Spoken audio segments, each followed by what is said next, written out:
ये प्रधानमंत्री ने मैं आज के दिन ये अपील करना चाहता हूँ, भारतीय जनता पार्टी के लोग 15 अगस्त को झूठ न बोलें।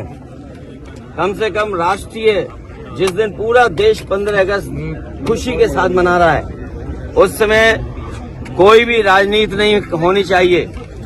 हमारी सीमाएं सुरक्षित हों, हमारी फौज मजबूत हो, अग्निवीर जैसी व्यवस्था खत्म हो, और हम उन लोगों को भी देखते हैं जो मुंह से तो स्वदेशी हैं लेकिन मन से विदेशी हैं। अगर मन से विदेशी होंगे तो हमारा कारोबार कैसे बढ़ेगा?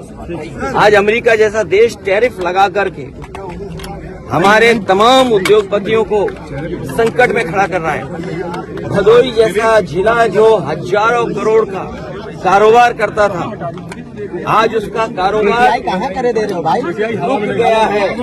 जो सामान भेजा वो पानी के जहाज में खड़ा हुआ है, न अमेरिका जा सकता है, न भारत वापस आ सकता है। ये तो एक उदाहरण है, लेकिन टैरिफ लगने के बाद न जाने कितने कारोबारियों के ऊपर संकट आया है। और वहीं चीन, जो हमारा पड़ोसी देश है, समय समय पर हमारी जमीन कब्जा करता है, हमारे पूरे बाजार को कब्जा कर लिया। आज सबसे ज्यादा जो ट्रेड डेफिसिट है तो वो हमारी चीन से है। ये तमाम जो आर्थिक संकट हैं, इनसे कैसे उभरना होगा?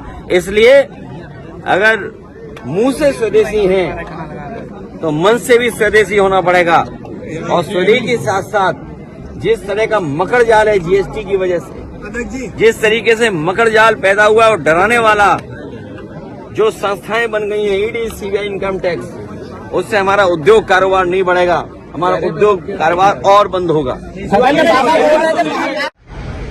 उनकी वोटर लिस्ट उत्तर प्रदेश की देख लीजिए, जिसकी हमने 18,000 वोट जो भारतीय जनता पार्टी के इशारे पर इलेक्शन कमीशन ने और उनके अधिकारियों ने डिलीट किए थे। 18,000 वोट जो डिलीट किए हुए थे, जिन्होंने वोट डाला था अगले चुनाव में उनको डिलीट कर दिया गया था। तो भारतीय जनता पार्टी के लोग जीतने के लिए प्रशासन का साथ, सरकार का हस्तक्षेप और इलेक्शन कमीशन का सहारा लेते हैं। और बाई इलेक्शन उत्तर प्रदेश का उदाहरण है, जहां पर वोट की लूट हुई, पुलिस ने वोट डाला, किसको ड्यूटी पर कौन लगेगा, उनको कौन सूट करता है, जो प्रिसाइडिंग ऑफिसर्स हैं उनको टारगेट दिए गए थे। और अगर आप देखना चाहें, बाई इलेक्शन के समय पर हम लोगों ने इलेक्शन कमीशन को टैग किए वो वीडियोस, जिसमें प्रिसाइडिंग ऑफिसर ये स्वीकार कर रहे हैं कि हाँ, हमें टारगेट दिया गया था, हमें इतने फर्जी वोट डालने हैं। मेरे समझदार पत्रकार साथियों, आपको कहीं कुछ नहीं देखना है।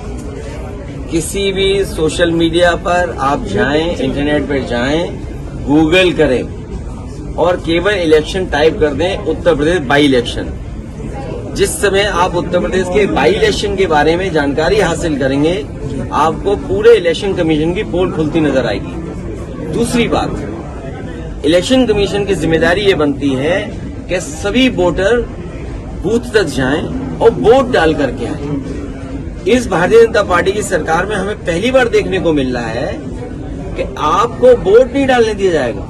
अगर आप वोट डालने जाएंगे तो हो सकता है पुलिस लगा दे आप। और ऐसा भी देखा है, आपके पास सब पे विजुअल होंगे, जहां पर पुलिस अधिकारी एक रिवॉल्वर ताने था 2 महिलाओं के ऊपर कि आप वोट डालने नहीं जा सकते। और अभी जो एक फैसला आया था, आपने पढ़ा होगा, सुना होगा, कि जो डेटा है इंटरनेट पे, सीसीटीवी का जो विजुअल्स हैं, वो कुछ दिनों के बाद आपको नहीं मिल सकते।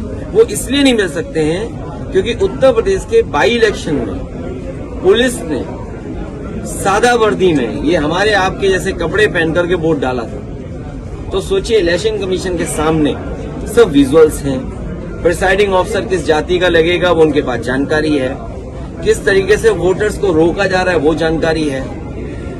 अगर हम लोगों ने शिकायत की है कि डिलीट हो गया है वोट, किसी अधिकारी पे कार्रवाई नहीं हुई। और आप कल्पना करिए, अगर यूपी में ये हुआ है और बिहार में 1 महीने के अंदर 8 करोड़ लोग और नई वोटर लिस्ट बनना, कितना मुश्किल काम है, सोचिए।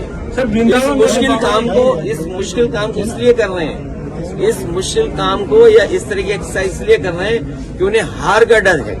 तेजस्वी, कांग्रेस और उनका अलायंस, इंडिया गठबंधन का अलायंस भारतीय जनता पार्टी को हराने जा रहा है। और क्योंकि आम जनमानस बिहार का ये जानता है कि नीतीश कुमार जी अब एज ए मुख्यमंत्री रिटायर हो जाएंगे। में आप पूरी नई वोटर लिस्ट बनाएंगे।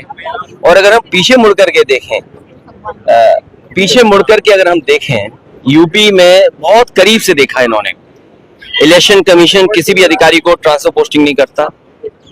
अगर पुरानी सरकार रही होंगी तो डीजीपी हट जाएगा, चीफ सेक्रेटरी हट जाएंगे और संबंधित अधिकारियों की शिकायत होगी वो हट जाएगी। आप कितनी भी शिकायत करोगे किसी अधिकारी के खिलाफ कार्रवाई नहीं होगी। आप वोटर लिस्ट को लेकर के शिकायत करेंगे, एडमिनिस्ट्रेशन को जो साथ देना चाहिए वो एडमिनिस्ट्रेशन साथ नहीं देता। समाजवादी पार्टी ने 18,000 वोट जो बीजेपी के इशारे पे डिलीट किए गए थे, जो वोट लोग नहीं डाल पाए थे, विद एफिडेविट हम लोगों ने इलेक्शन कमीशन को दिया था। उसके बावजूद भी किसी भी आरओ पर, किसी भी बीएलओ पर कोई कार्रवाई इलेक्शन कमीशन ने नहीं की। और अभी जो उपचुनाव हुआ था जहां पर पुलिस खड़ी होकर के अपनी सर्विस रिवॉल्वर निकाल करके वोट रोक रही थी।